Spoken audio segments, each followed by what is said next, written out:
الرحمن الرحیم ناظرین السلام علیکم ورحمۃ اللہ وبرکاتہ۔ آج ہمارا الحمدللہ 15ویں پارے کا درس جو ہے وہ شروع ہو رہا ہے۔ امید ہے کہ آپ کو پچھلے دروس کی طرح انشاءاللہ یہ بھی پسند آئے گا۔ آج جو ہم سیکھیں گے والدین کے بارے میں، اللہ تعالیٰ نے قرآن پاک میں جو حسن سلوک کا حکم دیا ہے وہ کس انداز میں ہم پورا کر سکتے ہیں۔ دوسرا، انسان کی جو آپس کی لڑائی ہے مسلمانوں کی، ان کے پیچھے کون ہے، وہ کس وجہ سے لڑائی ہوتی ہے۔ نماز تہجد اور مقام محمود کے بارے میں انشاءاللہ آج ہم سیکھیں گے، اور اصحاب کہف اور اصحاب کہف کا کتا جو ہے اس کے بارے میں انشاءاللہ آج کی ہماری گفتگو میں یہ چیز شامل ہوگی۔ اور اللہ تعالیٰ نے 15ویں پارے میں ایک کافر اور ایک مسلمان کی ایک مثال بیان کی اور ان کا ایک واقعہ بیان کیا، انشاءاللہ وہ بھی آپ کے سامنے رکھیں گے۔ میں امید کرتا ہوں کہ آپ یہ ویڈیو مکمل سنیں گے اور اس کو آگے شیئر کریں گے۔ اعوذ باللہ من الشیطان الرجیم، بسم اللہ الرحمن الرحیم۔ سورہ بنی اسرائیل پارہ نمبر 15 آیت نمبر 1۔ اللہ ارشاد فرماتا ہے، سبحان الذی اسرا بعبدہ لیلا من المسجد الحرام الی المسجد الاقصی۔ 15ویں پارے کے شروع میں رب تعالی نے حضور صلی اللہ علیہ وسلم کی معراج کا ذکر کیا ہے، اور یہاں پر سفر معراج کے پہلے حصے کا ذکر ہے جو مسجد حرام سے شروع ہوتا ہے اور مسجد اقصی تک جاتا ہے۔ اور اس سفر کا جو مقصد خالق کائنات نے بیان کیا وہ یہ ہے، لِنُرِيَهُ مِنْ آیاتنا، تاکہ ہم ان کو اپنی نشانیاں دکھائیں۔ تو آپ صلی اللہ علیہ وسلم کو سفر معراج کروانے کا جو ایک مقصد تھا وہ یہ تھا کہ آپ صلی اللہ علیہ وسلم کو زمین و آسمان کی نشانیاں دکھائی جائیں۔ اس سے آگے اللہ تعالیٰ پارہ نمبر 15 رکوع نمبر 2 اور آیت نمبر 14 میں ارشاد فرماتا ہے، فرمایا وَكُلَّ إِنسَانٍ أَلْزَمْنَاهُ طَائِرَهُ فِي عُنُقِهِ، ہر انسان کے گلے میں ہم نے اس کا نامہ اعمال لٹکایا ہوا ہے۔ وَنُخْرِجُ لَهُ يَوْمَ الْقِيَامَةِ كِتَابًا يَلْقَاهُ مَنشُورًا، اور یہ نامہ اعمال جو ہے روز قیامت ایک کتاب کی شکل میں اس کے سامنے ہوگا، اور کیا کہا جائے گا، اقرأ کتابک، اے بندے آج تو اپنا نامہ اعمال خود پڑھ، کفا بنفسک اليوم علیک حسیبا، آج تجھ سے حساب لینے کے لیے تیرا خود کا پڑھنا ہی کافی ہے۔ یہاں سے ہمیں ایک بات سمجھ آنی چاہیے کہ بعض اوقات کلاس میں اگر کسی بچے کا پیپر اچھا نہیں ہوا یا اس نے بڑی بونگیاں سی ماری ہیں، تو اگر استاد اس کو کہے بھائی کھڑا ہو اور خود پڑھ اس کو پوری کلاس کے سامنے، وہ شرمندہ ہوگا، وہ کہے گا جی میں نے نہیں پڑھنا، کیوں؟ اس کو شرم آ رہی ہوگی۔ ذرا تصور کریں جب کائنات کے سارے لوگ سامنے ہوں گے اور اس وقت خالق کائنات کسی بندے سے کہے گا کہ آج اپنے کرتوت خود پڑھ کے سنا، تو کیا اس کے ذہن میں یہ نہیں جائے گا کہ یار دنیا میں لوگ مجھے تو بڑا نیک سمجھتے تھے، اب میں اگر دنیا کے سامنے اپنے کرتوت اپنی ہی زبان سے کہوں گا تو لوگ مجھے کیا کہیں گے؟ تو اس لیے، اور یہی جو نامہ اعمال ہے اسی کا بوجھ ہوگا۔ کوئی انسان گھٹنوں تک جھکا ہوا ہے، کوئی انسان اس سے زیادہ جھکا ہوا ہے، کوئی کسی کے لیے وہ نامہ اعمال کا وزن ہی نہیں ہوگا۔ اب کام ہمارا یہ ہے کہ ہم نے فیصلہ کرنا ہے کہ ہم کس گروہ میں شامل ہونا چاہ رہے ہیں۔ اس سے آگے رکوع نمبر 3 آیت نمبر 23 اللہ تعالیٰ ارشاد فرماتا ہے، وَقَضَىٰ رَبُّكَ أَلَّا تَعْبُدُوا إِلَّا إِيَّاهُ، لوگو تمہارے رب نے یہ فیصلہ کیا ہے کہ اس کے سوا کسی کی عبادت جائز نہیں، وَبِالْوَالِدَيْنِ إِحْسَانًا، اور تمہارے رب نے یہ فیصلہ کیا ہے کہ تم لوگ اپنے والدین کے ساتھ حسن سلوک کرو۔ إِمَّا يَبْلُغَنَّ عِنْدَكَ الْكِبَرَ أَوْ أَحَدُهُمَا أَوْ كِلَاهُمَا، ان دونوں میں سے کوئی ایک یا دونوں جب بڑھاپے کی حالت کو پہنچ جائیں، فَلَا تَقُلْ لَهُمَا أُفٍّ وَلَا تَنْهَرْهُمَا، اپنا ساری محبتیں ان پہ نشاور کر دینا، ساری محبتیں، اپنا وقت، اپنا پیسہ، اپنا جسم، سب کچھ ان کے سامنے رکھ دینا کہ ان میں سے جس چیز کی آپ کو ضرورت ہے آپ حکم کریں، یہ سارا کچھ آپ کا ہے۔ وَاخْفِضْ لَهُمَا جَنَاحَ الذُّلِّ مِنَ الرَّحْمَةِ، ہمیشہ باادب ہو کر ان کے سامنے کھڑے رہنا اور دعا کرنا میری بارگاہ میں، یعنی اللہ تعالیٰ والدین کے بارے میں جو دعا کرنی ہے وہ بھی قرآن میں سکھا رہا ہے۔ فرمایا وَقُلْ رَبِّ ارْحَمْهُمَا كَمَا رَبَّيَانِي صَغِيرًا، اے اللہ جس طرح انہوں نے بچپن کی حالت میں، چھوٹے ہونے کی حالت میں مجھ پہ مہربانی کی، میری تربیت کی، مجھے پالا، اے اللہ ایسے تو ان پہ رحم فرما دے۔ تو اللہ تعالیٰ والدین کے بارے میں حسن سلوک کرنے کا حکم دے رہا ہے۔ اللہ تعالیٰ خود طریقہ سکھا رہا ہے والدین کے ساتھ ادب کرنے کا، اور والدین کے لیے دعا کرنے کا طریقہ قرآن پاک سکھا رہا ہے۔ اب والدین کے لیے کے ساتھ حسن سلوک انسان کس کس انداز میں کر سکتا ہے، یہ آپ صلی اللہ علیہ وسلم کا ایک فرمان عالی شان میں آپ کے سامنے رکھتا ہوں۔ حضرت ابی اسید ساعدی کہتے ہیں کہ میں بارگاہ رسالت میں حاضر تھا، اور بارگاہ رسالت میں ایک انصاری حضور کی خدمت میں آیا اور آ کر کہتا ہے کہ یا رسول اللہ صلی اللہ علیہ وسلم، میرے والدین کی وفات کے بعد بھی کیا مجھ پر ان کے ساتھ حسن سلوک کرنا لازم ہے؟ یعنی وہ پوچھنا یہ چاہ رہا تھا کہ یا رسول اللہ ان کی زندگی میں تو میں نے کرنا ہی کرنا ہے، جب وہ اس دنیا سے چلے جائیں تو ان کے بعد بھی میں ان کے ساتھ حسن سلوک کروں؟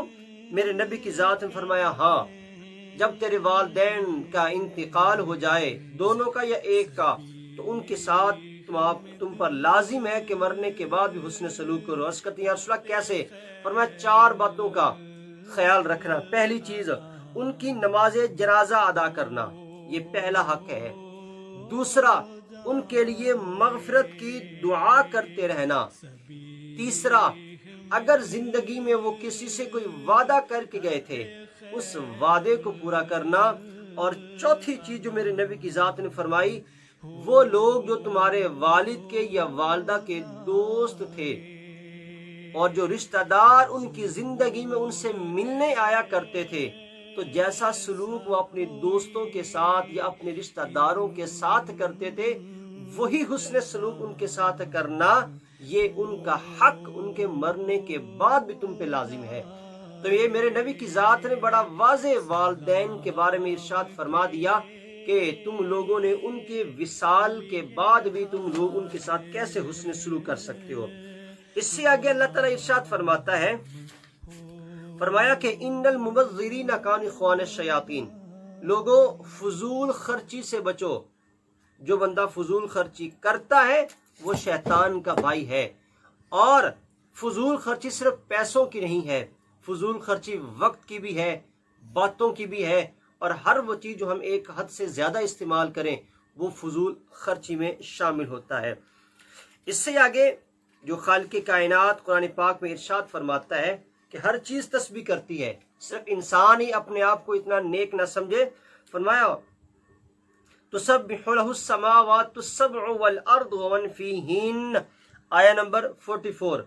فرمایا کہ اس کی پاکی بولتے ہیں 7 آسمان اور زمین، اور جو کچھ ان میں ہے وہ سارے اس کی تسبیح بولتے ہیں۔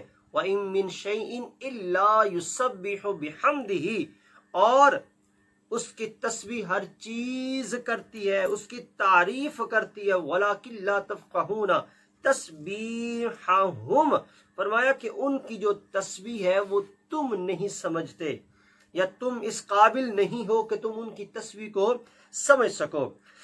امام بخاری نے ایک حدیث پاک نقل کی ہے، اور اس حدیث کے جو راوی حضرت عبداللہ ہے، کہتے ہیں کہ لقد كنا نسمع تسبیح الطعام وهو یوکل، کہا کہ ہم دور رسالت میں یا اس کے بعد جب کھانا کھایا کرتے تھے تو کھانے کی تسبیح بھی ہم سنا کرتے تھے، کہ کھانا بھی ہمارا خدا کی تسبیح بیان کر رہا ہے، یہ ہم سنا کرتے تھے۔ یہ امام بخاری نے حضرت عبداللہ سے روایت کی ہے۔ اب اگر آج کے دور میں کوئی ایک اللہ کا ولی یہ کہہ دے کہ میں اپنے کھانے کی تسبیح بیان کرتا ہوں، تو لوگ تو اس پہ اعتراض کریں گے نا کہ یہ کیسے ممکن ہے، اس سے پہلے ایسا کیسا کیوں نہیں ہوا؟ تو صحابہ کرام خود بیان کر رہے ہیں کہ یہ دور رسالت میں یا ہم میں یہ چیز موجود تھی۔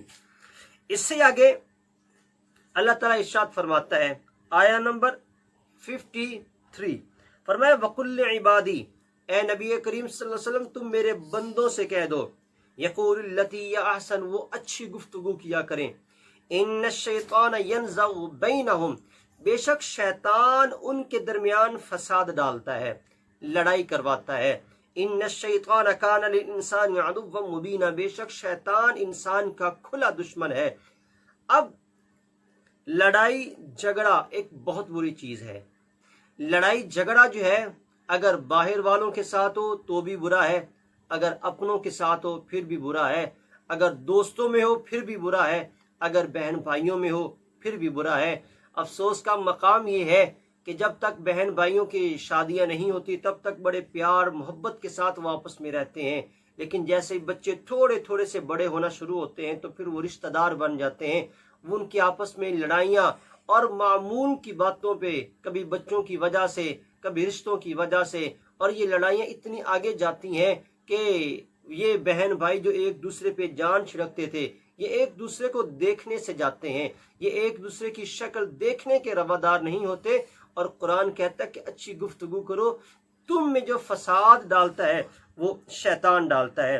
میرے نبی کریم صلی اللہ علیہ وسلم کا ارشاد گرامی ہے، فرمایا المسلم اخو المسلم، مسلمان مسلمان کا بھائی ہے، لا یظلم، وہ اس پہ ظلم نہیں کرتا، اسے ذلیل بھی نہیں کرتا، اور فرمائے تقویٰ تو یہاں پہ ہے۔ یہ میرے نبی کریم صلی اللہ علیہ وسلم نے ایک مسلمان کی خوبی بیان کر دی ہے کہ وہ نہ اس پہ زیادتی کرتا ہے نہ اس کو شرمندہ کرتا ہے۔ اب ذرا ہم اپنے اعمال کو دیکھیں، کیا ہم کوئی موقع ایسا جانے دیتے ہیں کہ جب ہمیں موقع ملے کسی کو شرمندہ کرنے کا اور ہم اس کو شرمندہ نہ کریں؟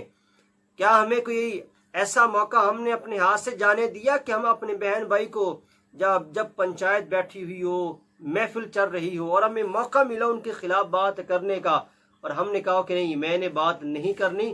ہم ایسا نہیں کرتے۔ ہمیں کوئی موقع چاہیے کسی کو شرمندہ کرنے کا، وہ چاہے دوستوں میں ہم بیٹھے ہوئے ہوں یا فیملی میں بیٹھے ہوئے ہوں۔ لڑائی میں تو ہم اس کا سوچ بھی نہیں سکتے، لیکن میرے نبی کریم فرماتے ہیں کہ اچھا مسلمان وہ ہے جو اپنے مسلمان بھائی کو نہ تو زیادتی اس پہ کرتا ہے نہ اس کو شرمندہ کرتا ہے۔ اس سے آگے اللہ تعالیٰ قرآن پاک میں ارشاد فرماتا ہے، فرمایا کہ وَمِنَ اللَّيْلِ فَتَهَجَّدْ بِهِ نَافِلَةً لَكَ عَسَىٰ أَن يَبْعَثَكَ رَبُّكَ مَقَامًا مَحْمُودًا۔ یہ میرے نبی کریم صلی اللہ علیہ وسلم، اس میں دو باتوں کا ذکر ہے حضور کے حوالے سے، ایک تہجد کا ذکر ہے، دوسرا مقام محمود کا ذکر ہے۔ تہجد میرے نبی کریم صلی اللہ علیہ وسلم لازمی پڑھا کرتے تھے، ہمیں بھی چاہیے کہ ہم نماز تہجد کی ادائیگی کا اہتمام کریں۔ اس کے ساتھ مقام محمود، آپ صلی اللہ علیہ وسلم کا ایک خاص رتبہ جو قیامت کے دن ہوگا، اور یہ مقام محمود مقام شفاعت ہے۔ اس مقام پہ آ کر میرے نبی کریم تمام انسانیت کے لیے، پھر اپنے مسلمان امتی کے لیے میرے نبی کریم صلی اللہ علیہ وسلم شفاعت فرمائیں گے۔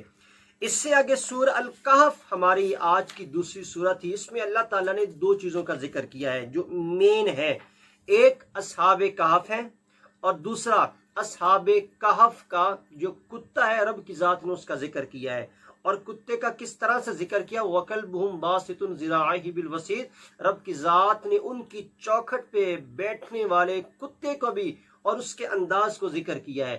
میں آپ سے ناظرین سوال کرتا ہوں، ایک کتا اللہ کے ولیوں کا در لے لے اور اس در پہ بیٹھ جائے، رب تعالیٰ اس کی صفت بھی قرآن پاک میں ذکر کرے، اور اگر ایک مسلمان اللہ کے ولی کو بندہ سمجھ کر، خدا سمجھ کر نہیں، بندہ سمجھ کر اور اللہ کا مقرب بندہ سمجھ کر وہاں پہ بیٹھ کے عبادت کو اپنا معمول بنا لے، وہاں پہ دعائیں کرنا اپنا معمول بنا لے، تو کیا رب تعالیٰ اس کی نہیں سنے گا؟ کیا اللہ کی بارگاہ میں وہ بندہ جو ہے مقرب نہیں ہوگا؟ یقیناً وہ بندہ بھی مقرب ہوگا۔ دعا ہے کہ رب تعالیٰ ہمیں ان باتوں پہ عمل کرنے کی توفیق عطا فرمائے۔ اس ویڈیو کو شیئر کیا کریں، اس چینل کو سبسکرائب کرانے میں ہماری مدد کریں تاکہ نیکی کا یہ پیغام زیادہ سے زیادہ لوگوں تک پہنچ سکے۔ شکریہ، والسلام۔